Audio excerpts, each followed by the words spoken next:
you again, Gabriel, for being with us this month for our remote chat. So this month we're talking about Costa Rica, and no one better than Rio Perdido to tell us a good story. So, Gabriel, feel free to introduce yourself for those members who don't know you yet. And also, please tell us about the name of Rio Perdido. I know there's a nice story behind related to the local ecosystem and how the river is perdido. So please tell us about the story on the lodging and yourself. Okay, so I don't know what's more perdido, if the river or me, but the name applies. The name applies either way, and it doesn't just refer to an actual river. But we'll get into that. First of all, I'm very happy to be able to have this conversation with you and to be a part of this community, which was introduced to me about four or 5 years ago, and it has been. Well exceeded my expectations. It has been beautiful. I've met so many people, not just business on a business level, but I have friendships that I have forged through remote. And I actually have done several visits to those friends in the past few years. Obviously, in the past year and a half, it's been more difficult, but a lot of really good things have come out of this relationship. So I am a natural adventurer. It's in my blood. It's part of my passion. And I got into the hospitality development world by accident about 25 years ago. In fact, it was first my father that got involved in the 90s, relatively late in his professional career, with a hotel in the Arenal area, and I followed suit. And as I became the only member of my family to make a permanent move to Costa Rica, that was about 20 years ago. And since then, and even before then, since 1993, I have been getting lost, perdido, in Costa Rica. So much so that at this point in time, I feel that there are a few of us that know the country as well as I do. And it's fun. I don't do it because it's my job. I don't do it. I do it because I really enjoy it. And one of our experiences, one of our adventures, actually it was a solo adventure, brought me to that area of the Cordillera Volcánica de Guanacaste, which is the volcanic sierra of Guanacaste. A lot of people do know of Guanacaste, even if they're not from Costa Rica, because it is a very popularly visited area in the country. But mostly everybody will go out to the coast. The volcanoes of Guanacaste are east of the airport. So it's an area that is much less visited. And for me, having traveled the world, I can tell you that, in all honesty, it is in, the top 5 of the most beautiful places or the most unique and spectacular places I've seen in Earth. Like comparing it to the most beautiful parts of the Andes or the Swiss Alps or the Arctic region of Norway. For me, what I have seen up here in this specific part of Costa Rica is just as impressive as those places. It's out of this world. Hiking Volcán Rincón de la Vieja, hiking Volcán Miravalles. It's truly, truly amazing. And Rio Perdido is right at the foothills, at the bottom of those volcanoes. And it just so happens that this is a thermal river at the bottom of that. It wasn't an easy place to find. We found it because of some very interesting friends of ours that are also quite lost, enjoy being lost. And you got lost and you found archaeology, is that right, Gabriel? We did. Initially, well, we found this river that you cannot even see from the air because the trees inside the canyon grow very tall. and the trees over the canyon grow very short because of the rocky dryness. The canyons are humid. So this amazing combination of things happening causes the tree cover to be equal. So the river from the air doesn't appear. It's extremely hard to see it. And I think that there was native cultures, there was for sure, that were there 400, 500, 600 years ago and before that. And we know this because when we were in initial development, once we had already acquired all the land and put it together to protect the river, our next phase was to do all the studies. In Costa Rica, unlike other countries that are not far from here, there's a lot of requisites, Alice. I mean, you really need to, this is one of the things that Costa Rica has always done right. And many people consider it to be bureaucracy or unnecessary bureaucracy, but if there's a bureaucracy or a bureaucratic path that I believe to be very effective, it is all the requisites that are put on development from an environmental and cultural standpoint. So as part of it, we had archaeologists come and visit, and very, I would say unfortunately for us, the group found shards of ancient pottery and artifacts. How crazy is that, huh? I started getting paranoid, and I thought somebody had planted that. Somebody that didn't want us to do the project because we have a neighboring, I don't know. You know, you get paranoid. So I took one of the shards and I kind of stole it. And I took it to the museum, and I had some friends of mine look at it and they said, Gabriel, this piece is 400 years old. This piece is 600 years old. This is real. The thing is, and you know, it's possible that people have already sacked it. The reason why you haven't found any intact pieces yet is because they have been taken out. And, you know, unfortunately, that was the case. Unfortunately, the property had been sacked, or the intact pieces have been extracted, and they are probably all around the county of Bagaces by now. And we'd like to get them back and eventually have a museum. But the archaeologist said that this was a very important place for the Cabecar tribes, which are descendants of the Nahuatls, of the Mayas, and that they had been there up to about 400 years ago, but probably for a long time. The reason? Because of the thermal river, no doubt. Much more recently, it's very special, and you know, specialists from Costa Rica, from Japan, from Germany have come to visit, have taken tests, have felt the water, and they coincide. They say this is not just thermal water. This is a very highly mineralized thermal water with the right minerals, with minerals that are considered to be medicinal. Because, I mean, you could have thermal water with lots of arsenic in it, and that would be poisonous, you know, not only to your, you know, to your digestive system, but also to your skin possibly. Fortunately for us, we have a very balanced and beautiful and perfect mineral content. And, you know, it was just a very lucky situation to be able to find this beautiful land, to buy surrounding land, and to really protect the river. So do you believe the ancient Maya civilization inspired you guys to focus on the passive wellness that you guys have there and very famous for? Can you tell us a bit more about it?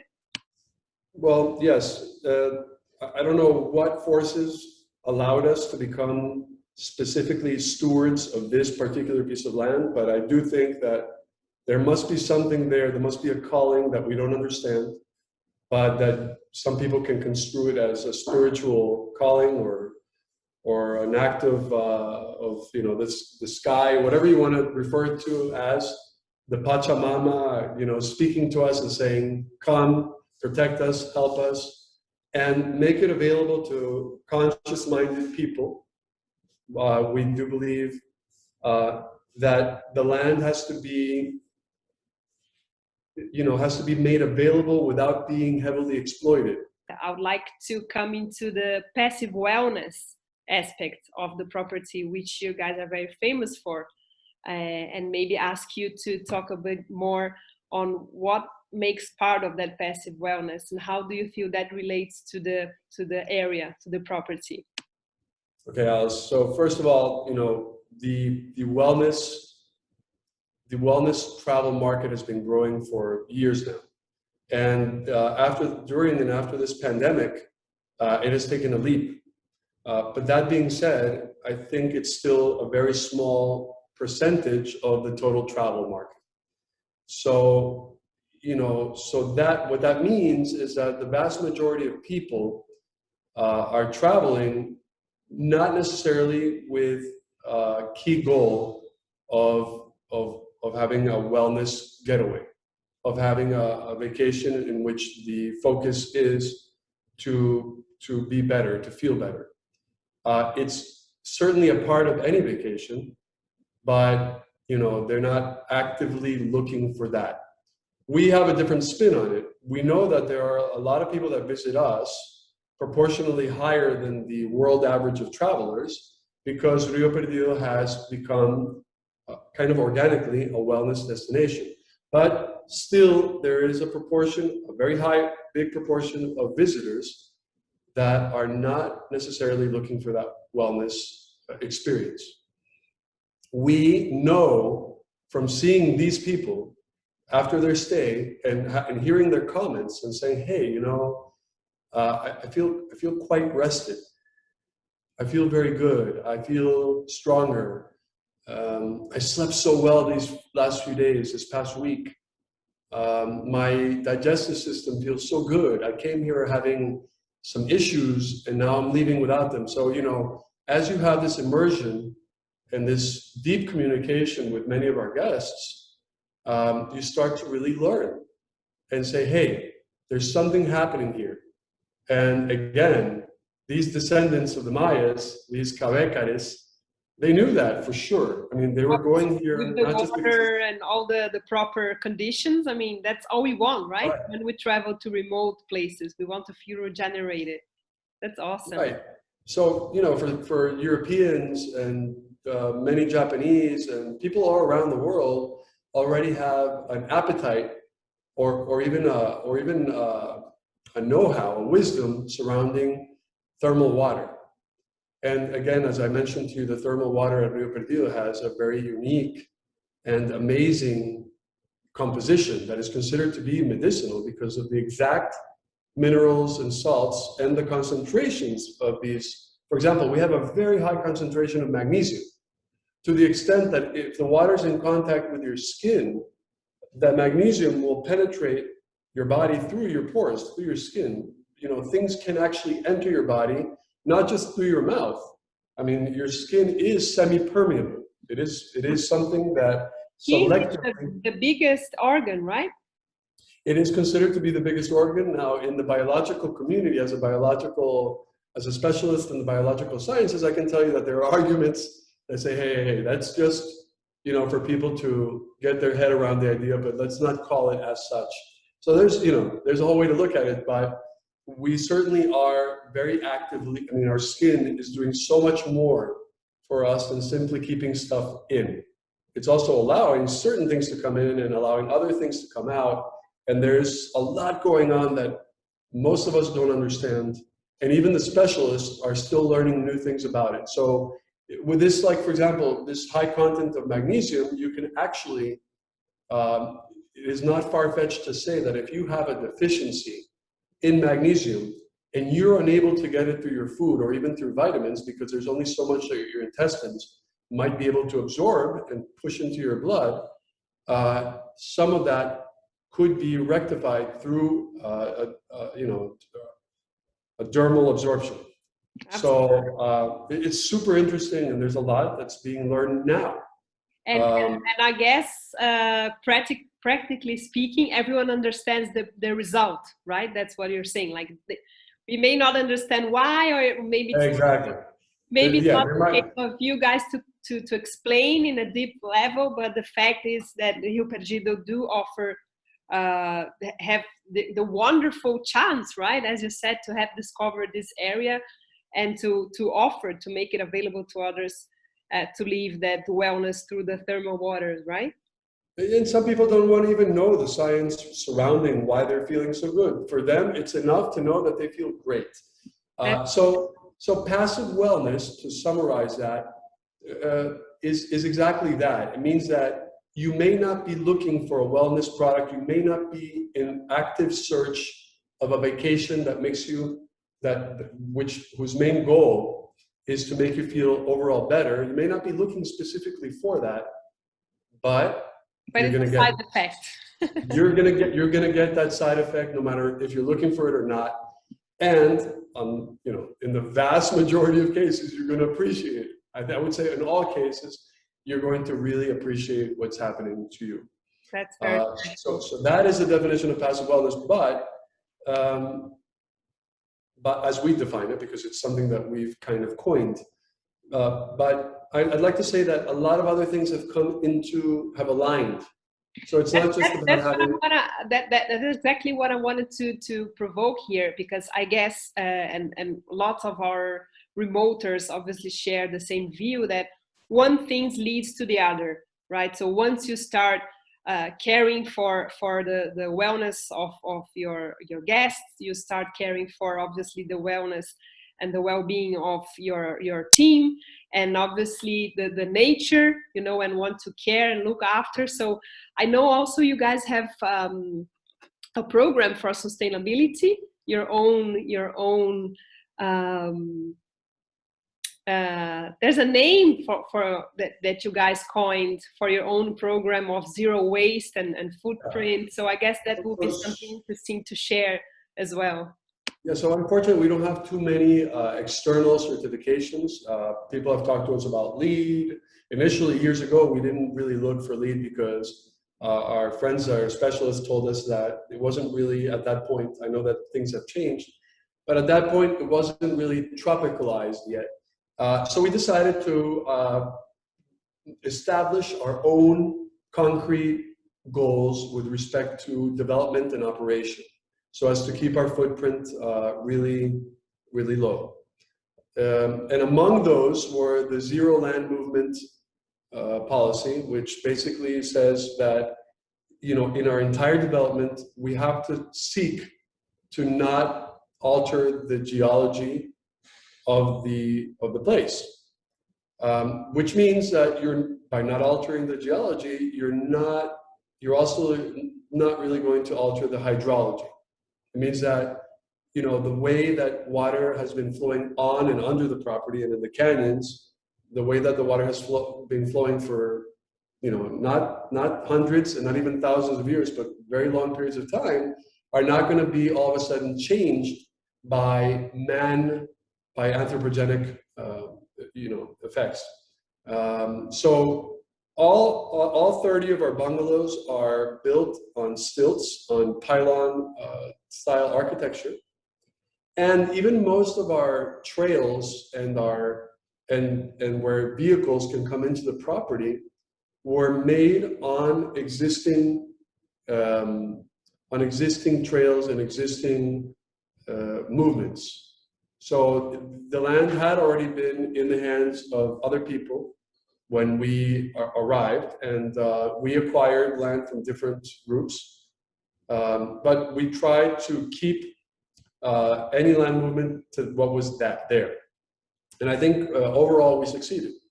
And that is apparent it's apparent for a lot of reasons. But another thing that we did was that we established from the very beginning, we created a reforestation manual, because we had tried to bring plants in from outside that were of the area. They were native plants to that part of Costa Rica, but we were losing a lot of them because we're in a tropical dry forest, and it has a very wet season and a very dry season. So when we were doing these transplants, even with irrigation, we were losing a lot of plants. The reforestation wasn't working as we had planned, even before we started building, talking over a decade ago. We started to do, with the help of fellow biologists and ecologists and botanists, we started to work on plants within the property.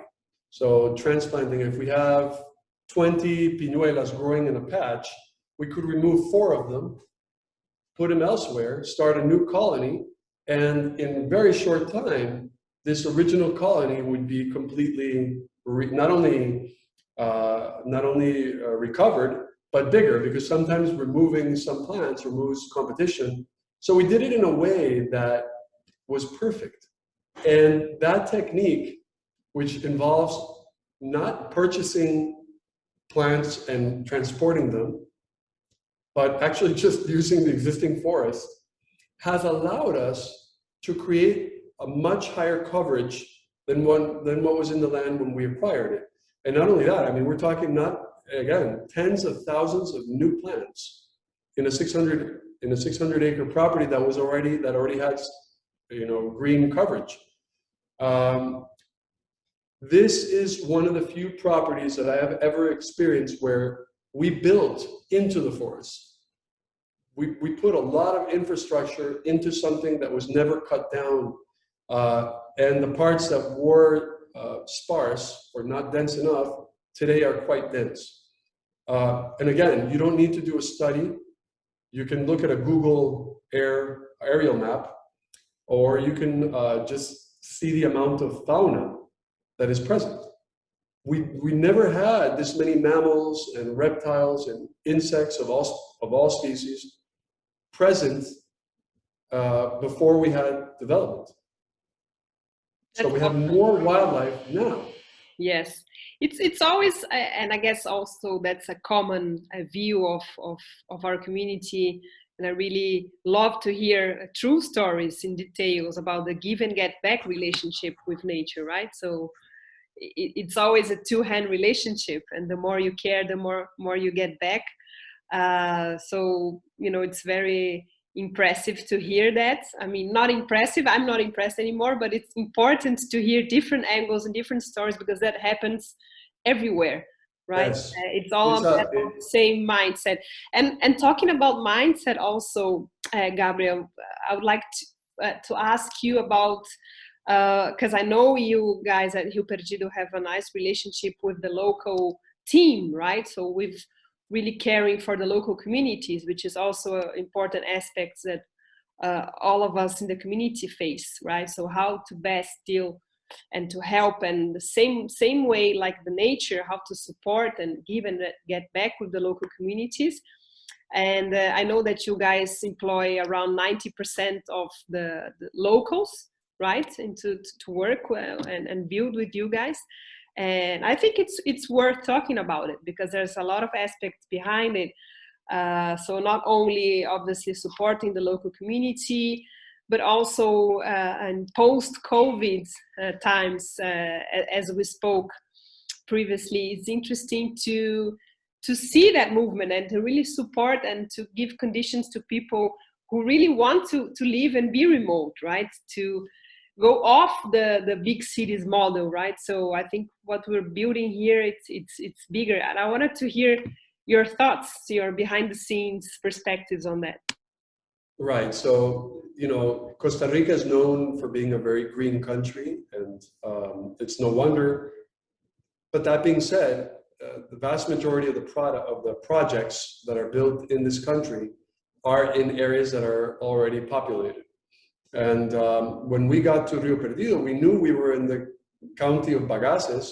We're only an hour east of the airport, the international airport in Liberia, but there was no international destinations in Bagaces at that time.